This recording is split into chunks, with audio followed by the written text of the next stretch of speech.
मूर्ख बातूनी कछुआ। एक तालाब में कम्बुग्रीव नामक एक कछुआ रहता था। उसी तालाब में दो हंस तैरने के लिए उतरते थे। हंस बहुत हंसमुख और मिलनसार थे। कछुए और उनमें दोस्ती होते देर न लगी।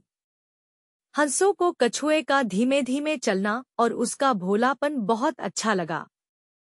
हंस बहुत ज्ञानी भी थे। वे कछुए को अद्भुत बातें बताते, शिमुनियों की कहानियां सुनाते।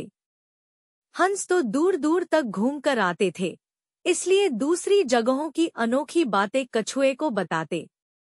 कछुआ मंत्रमुग्ध होकर उनकी बातें सुनता।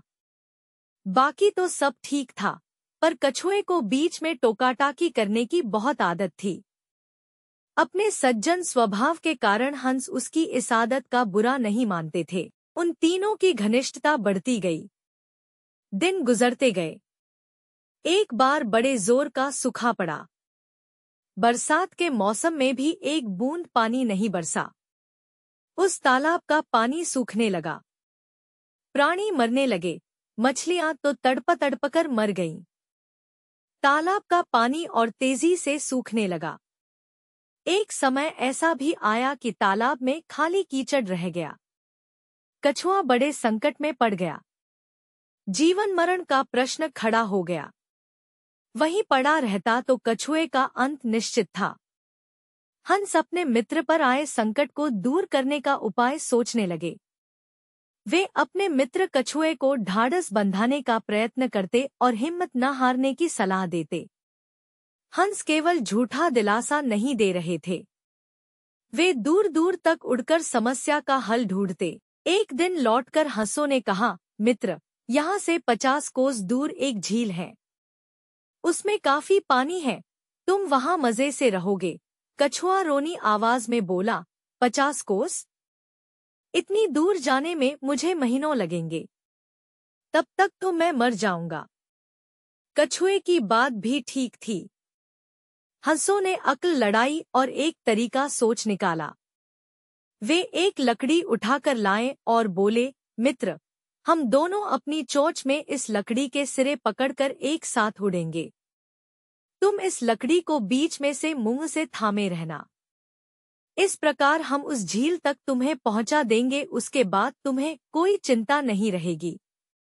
उन्होंने चेतावनी दी, पर याद रखना, उड़ान के दौरान अपना मुंह न खोलना, वरना गिर पड़ोगे। कछुए ने हामी में सिर हिलाया। बस लकड़ी पकड़कर हंस उड़ चले। उनके बीच में लकड़ी मुंह दाबे कछुआ। वे एक कस्बे के ऊपर से उड़ रहे थे कि नीचे खड़े लोगों ने आकाश में अद्भुत नजारा देखा। सब एक दूसरे को ऊपर आकाश का दृश्य दिखाने लगे। लोग दौड़ दौड़कर अपने छज्जों पर निकल आए। कुछ अपने मकानों की छतों की ओर दौड़े। बच्चे, बूढ़े, औरतें व जवान सब ऊपर देखने लगे। खूब शोर मचा। कछुए की नजर नीचे उन लोगों पर पड़ी। उसे आश्चर्य हुआ कि उन्हें इतने लोग देख रहे हैं। वह अपने मित्रों की चेतावनी भूल गया और चिल्लाया, देखो, कितने लोग हमें देख रहे हैं। मुंह के खुलते ही वह नीचे गिर पड़ा। नीचे उसकी हड्डी का भी पता नहीं लगा। शिक्षा: कुछ भी बोलने से पहले परिस्थिति और मौके की नज़ाकत को भांप लें और फिर मुंह खोलें, क्योंकि बेमौके मुंह खोलना कभी कभी बहुत महंगा पड़ता है।